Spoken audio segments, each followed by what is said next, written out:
Good morning. My name is Daphne Arnold. I am currently a sophomore at Dalton State College participating in a communication and education class.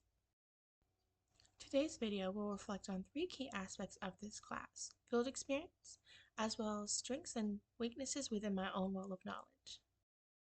I will be using the reflection model to explain why my experiences matter and how these experiences connect to the concepts held within the class and how these will help me in the future.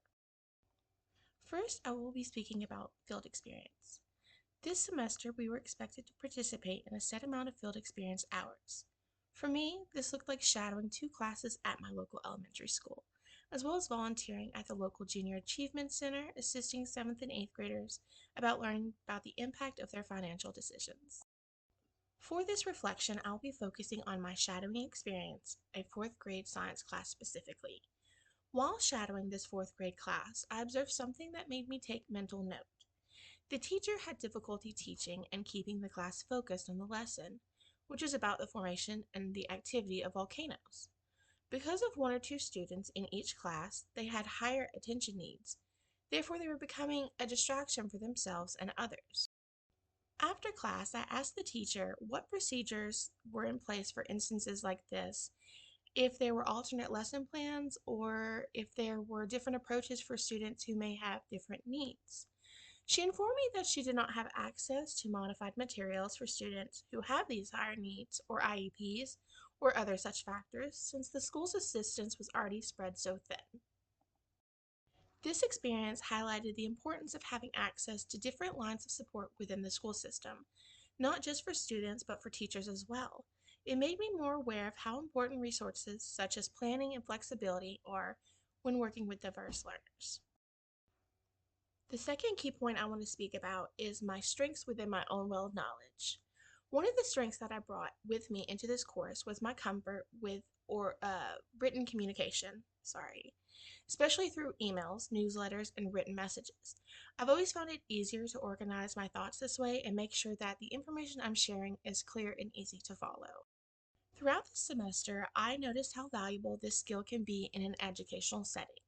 Families communicate in different ways. Some may speak another language, some may have limited access to technology, and others may rely on written messages over face-to-face conversations. Because of this, having multiple forms of communication is very important to making sure that everyone has access to the same information. This experience reminded me how helpful it is to use tools like newsletters, emails, and infographics, as well as learning how to better structure these forms of communication to make them engaging as well as understanding. These tools support communication for families and connect directly to what we discussed in class about accessibility and meeting learners where they are. My last key point for this video is going to be speaking about my weaknesses within my own well of knowledge. A weakness I recognized at the beginning, or even more so before then, of the semester was public speaking. Speaking in front of a group or even in front of a computer has always made me nervous, which can make it hard to stay confident and communicate clearly. This is something I knew would be important to work on, especially as a future teacher. As the semester went on, it became even more clear how important public speaking is in education. Teachers speak in front of students, parents, and colleagues on a regular basis. Whether it's teaching a lesson, giving instructions, or speaking at a meeting, being able to communicate confidently can make the learning environment smoother and more effective for everyone involved. Through different class activities and assignments, I learned strategies that help with public speaking, such as outlines, visuals, and pacing to stay organized and to reduce anxiety. I also realized that taking more opportunities to speak, even small ones like this, can help build confidence over time. This connects back to our coursework on strengthening communication skills and continuing to grow as future educators. In conclusion, reflecting on my field experience, my communication strengths, and my areas for growth have helped me better understand what effective teaching really involves. These experiences showed me how important clear communication, proper support, and flexible planning are when working with diverse learners.